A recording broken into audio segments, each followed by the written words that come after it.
Capítulo 3 – Estratagemas. Sun Tzu disse: na arte da guerra, a melhor opção é tomar o país inimigo intacto. Esmagar um país é apenas a segunda melhor opção. O mesmo ocorre com um exército inimigo. Mantê-lo intacto, bem como batalhão, companhia ou simples pelotão de 5 homens, é a melhor opção. Aniquilar um exército, batalhão, companhia ou simples pelotão de 5 homens é apenas a segunda melhor opção. Portanto, conquistar 100 vitórias em 100 batalhas não significa o máximo da excelência.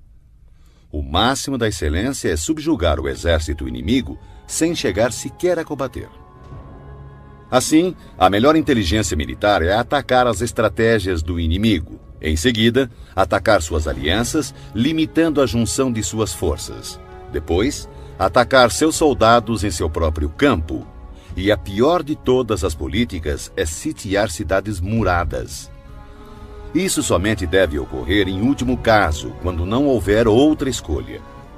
Pois as condições básicas de combate envolvem 2 elementos preciosos: energia e tempo.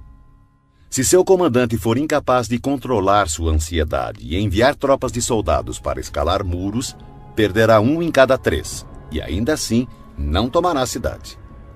Esse é o tipo de calamidade que acontece quando se tenta sitiar uma cidade murada.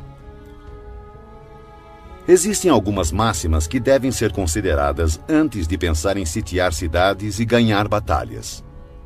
O primeiro de teus cuidados deve ser conservar os domínios do país que serves. Somente quando for imprescindível, deves usurpar o território inimigo para ampliar o de seu governante. Deves garantir primeiro a tranquilidade das cidades de teu próprio país. Perturbar as cidades inimigas deve ser a opção mais desfavorável. Deves proteger e colocar em abrigo todos os vilarejos amigos. Somente se houver real necessidade, pode avançar contra os vilarejos inimigos. Deves impedir que as choças dos camponeses, bem como suas plantações, sofram qualquer dano. Somente uma extrema penúria deve levá-lo a saquear e devastar as instalações agrícolas de teus inimigos. Deves ter como objetivo buscar a perfeição, tentando conservar intactos os domínios dos inimigos. Somente destruí-lo em caso de extrema necessidade.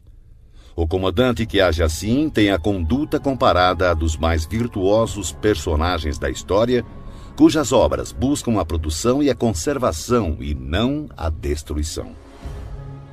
O comandante habilidoso submete seu inimigo sem partir para a batalha, derrota seu reinado sem operações de campo muito extensas. Com as forças intactas, disputa o domínio do império. Dessa maneira, suas armas não sofrerão desgastes e, sem perder um soldado, sua vitória será completa. Esta é a arte de preparar o ataque. Já a arte de usar as tropas é a seguinte: quando você tiver 10 vezes mais forças do que o inimigo, cerque-o. Quando tiver 5 vezes mais, ataque-o. Quando tiver apenas o dobro, divida-o em 2, um para atacar o inimigo pela frente e o outro para atacar pela retaguarda. Quando tiver igualdade de forças, divida a tropa do inimigo e enfrente-o.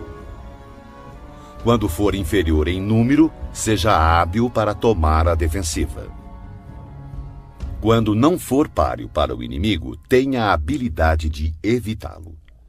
Embora um combate acirrado possa ser dado por uma força menor, esta acaba sendo capturada pela força maior. O comandante é a fundação primordial do Estado.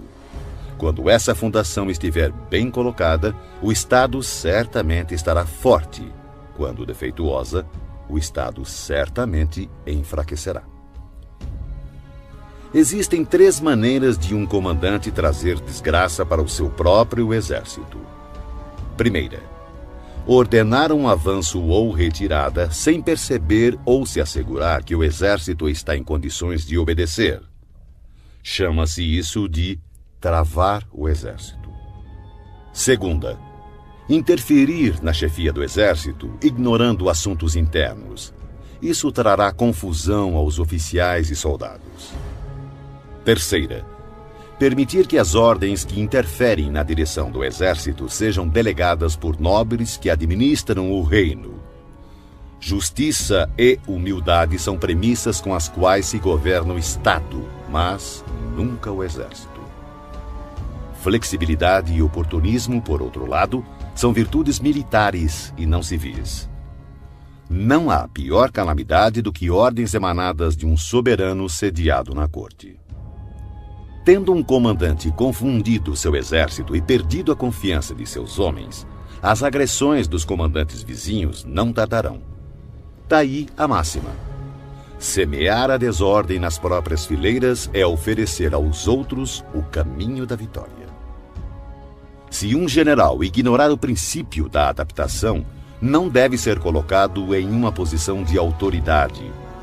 Um hábil empregador de homens usará o prudente, o bravo, o cobiçoso e o burro. Pois o prudente terá prazer em aplicar seu mérito. O bravo, sua coragem em ação. O cobiçoso é rápido em tirar vantagens. E o burro não teme a morte. Assim, há 5 fatores que permitem prever qual lado sairá vencedor. Primeiro, aquele que sabe quando deve ou não lutar conquistará a vitória. Segundo, aquele que compreende como lidar com a superioridade e a inferioridade numérica na disposição das tropas conquistará a vitória. Terceiro, aquele que possui superiores e subordinados unidos conquistará a vitória. Quarto, aquele que é prudente e põe em campo um exército completamente preparado contra um inimigo despreparado conquistará a vitória. Quinto, aquele que o comandante é hábil e cujos soberanos não interferem conquistará a vitória. Sun Tzu disse: aquele que